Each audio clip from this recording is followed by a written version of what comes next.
प्रश्न 15, ये प्रश्नावली 9.1 का अंतिम प्रश्न है। एक सीधा राजमार्ग एक मीनार के पाद तक जाता है। देखो ये मान लो मीनार है, ये इसका पाद बिंदु है और ये शीर्ष है, और ये राजमार्ग ले लिया हमने। इस राजमार्ग से यहाँ से देखो ये पूरा दिया हुआ, ये राजमार्ग पूरा इसके पाद बिंदु तक जाता है। एक मीनार के शिखर पर खड़ा एक आदमी, यहाँ पर कोई आदमी खड़ा है, एक कार को 30 डिग्री के अवनमन कोण पर देखता है। मतलब यहाँ से कहीं एक 30 डिग्री के अवनमन कोण पर देखता है। अवनमन कोण इसलिए बोला गया है क्योंकि हमारा जो दर्शक है ऊपर से नीचे दिख रहा है। तो ये देखो 30 डिग्री है, इसका मतलब ये हुआ कि ये 30 डिग्री का कोण है। एक कार को 30 डिग्री के अवनमन कोण पर देखता है जो मीनार के पाद की ओर एक समान चाल से जाता है। मतलब ये जो कार है इसके पाद बिंदु की ओर इस तरफ जा रही है। 6 सेकंड के बाद कार का अवनमन कोण 60 हो गया। देखो यहाँ से 6 सेकंड के बाद जहाँ भी पहुँची होगी कार, मान लो यहाँ पहुँच गई, यहाँ पे जो अवनमन कोण था वो 60 हो गया। पहले 30 था, अब ये 60 हो गया है। इस बिंदु से मीनार के पाद तक पहुँचने में कार द्वारा लिया गया समय ज्ञात कीजिए। मतलब हमें समय ज्ञात करना है। मान लो इसको नाम दे देते हैं हम A, B, C और D।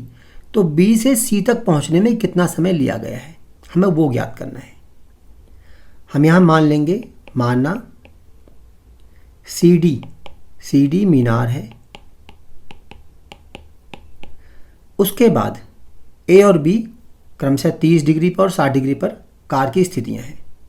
अब देखो यहाँ पे हम ये मान लेते हैं H है, और क्योंकि हमें यहाँ पे देखो दूरी दी नहीं गई है, हमें यहाँ स्पीड दी गई समान चाल से, हम यहाँ चाल मान लेते हैं। माना कार की चाल बराबर x मीटर प्रति सेकंड। अब देखो यहाँ से यहाँ तक कितनी देर में कार पहुँची, 6 सेकंड में।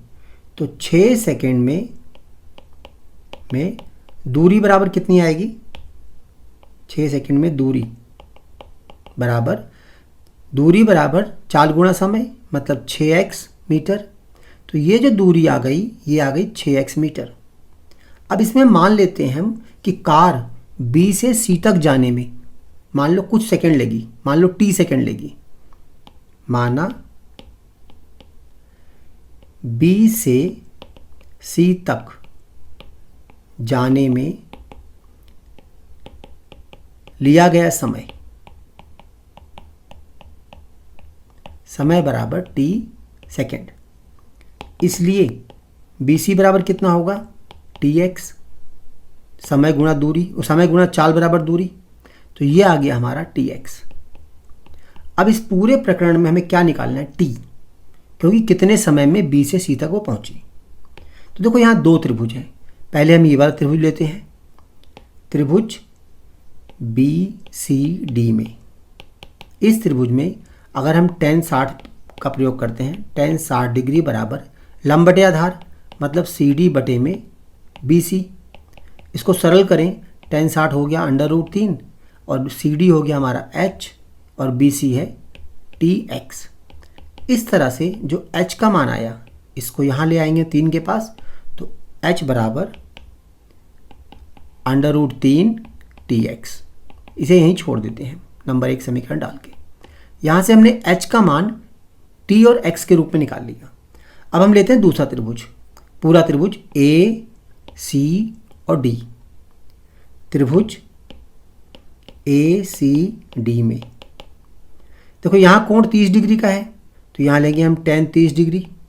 tan 30 डिग्री बराबर CD बटे में ये पूरा AC, CD बटे में AC। tan 30 होता है 1 बटे √3 और CD तो हमारा h है, तो यहाँ पे h आ गया।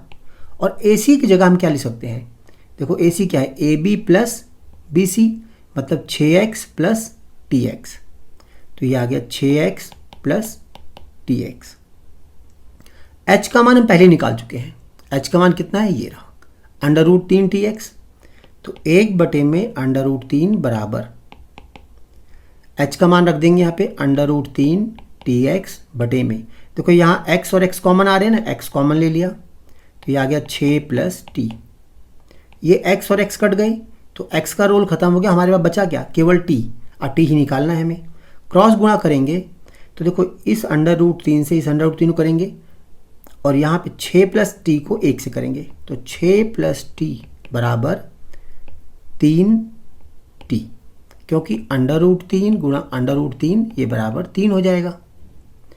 अब यहाँ देखो 3t है ना, 1t यहाँ जा घट जाएगा, तो 6 बराबर आ गया 2t और t का मान कितना आ जाएगा 3, तो t बराबर 6/2 अर्थात 3, मतलब 3 सेकंड बाद वो कार वहाँ पहुँच जाएगी। यानी BC को तय करने के लिए उसे सिर्फ 3 सेकंड चाहिए।